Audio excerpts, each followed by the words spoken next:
Hi friends, இன்றைக்கி வீடியோவில் ஒரு சூப்பரான ரெசிபி தான் வந்து உங்களோட ஷேர் பண்ண போகிறேன். குக் வித் கோமாளியில் விஜய் சேதுபதி சார் செஞ்சு காமிச்ச ரெசிபி தான். ரொம்ப நாளாக ட்ரை பண்ணணும்னு நினச்சேன். அது வந்து பார்க்குறதுக்கே ரொம்ப சூப்பராக இருந்துச்சு. ட்ரை பண்ணி பார்த்தேன், ரொம்ப டேஸ்ட்டு சூப்பராக இருந்துச்சு. அந்த ரெசிபியை தான் வந்து உங்களோட ஷேர் பண்ணுறேன். இப்போ வாங்க எப்படி பண்ணுறதுன்னு பார்த்துக்கலாம். ஃபஸ்ட்டு இதுக்கு வந்து ஒரு மசாலா அரைச்சி எடுத்துக்கலாம். ஒரு மிக்ஸி ஜாரில் வந்து காரத்துக்கு ஏற்றாப்புல பச்சை மிளகாய் சேர்த்துக்கோங்க. 1 ஸ்பூன் ஜீரகம், ஒரு அரை ஸ்பூன் போல் மிளகு சேர்த்துக்கலாம். இதில் வந்து காரத்துக்கு பச்சை மிளகாவோட அப்புறம் அந்த மிளகோட காரம் தான், அதனால் பார்த்து சேர்த்துக்கோங்க. இது கூடவே கொஞ்சமாக வந்து புதினா சேர்த்துக்கிறேன். மல்லியில் வந்து கொஞ்சம் அதிகமாக சேர்த்துக்கோங்க. அப்புறம் நல்லா கெட்டி தயிராக 1 டேபிள் ஸ்பூன் போல் சேர்த்துக்கலாம். 1 ஸ்பூன் வந்து இஞ்சி பூண்டு பேஸ்ட்டு சேர்த்துக்கிறேன். இப்போ இதை தண்ணி சேர்க்காமல் நல்லா அரைச்சி எடுத்துக்கலாம். ஏன்னா தயிர் சேர்த்துருக்கிறதுனால அதுவே வந்து சரியாக இருக்கும். சிக்கன் வந்து க்ளீன் பண்ணி எடுத்து வச்சுருக்கேன், மஞ்சள் உப்பு போட்டு. அது வந்து போன்லெஸ் சிக்கன் தான் நான் வந்து எடுத்திருக்கேன். அதில் இந்த அரைச்சி வச்சுருக்க மசாலாவை சேர்த்துட்டு இது கூட கொஞ்சமாக மஞ்சத்தூள், கொஞ்சம் வந்து மல்லித்தூள் சேர்த்துருக்கேன். கொஞ்சமாக ஒரு அரை ஸ்பூன் போல் கரம் மசாலா வந்து சேர்த்துக்கலாம்.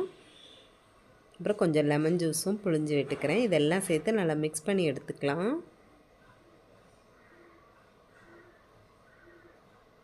சிக்கன் வந்து நல்லா மொறுன்னு வர்றதுக்காக 1 டேபிள் ஸ்பூன் போல் அரிசி மாவு வந்து சேர்த்துக்கிறேன். அதையும் நல்லா கலந்து எடுத்துக்கலாம். கடைசியாக வந்து இந்த சிக்கனுக்கு தேவையான அளவு உப்பும் சேர்த்துட்டு நல்லா மிக்ஸ் பண்ணி எடுத்துக்கலாம். நல்லா கலந்து எடுத்துட்டு ஒரு 2 மணி நேரத்துக்கு ஊற வச்சிடலாம். அப்போ தான் வந்து அந்த மசாலாலாம் பிடிச்சி சிக்கன் வந்து நல்லா சாஃப்டாகவும் இருக்கும், டேஸ்ட்டாகவும் இருக்கும். இதில் வந்து தயிர்லாம் சேர்த்துருக்கிறதுனால சிக்கன் வந்து சாப்பிடும்போது நல்லா சாஃப்டாக இருக்குது. டேஸ்ட்டுமே வந்து ரொம்ப சூப்பராக இருந்துச்சு. 2 மணி நேரம் வந்து சிக்கன் நல்லா ஊறட்டும். அதுக்கப்புறமா வந்து நல்லா ஃப்ரை பண்ணி எடுத்துக்கலாம். எப்பவும் ஒரே மாதிரி சாப்பிட்றதுக்கு சூப்பராக இருந்துச்சு இந்த சிக்கன்.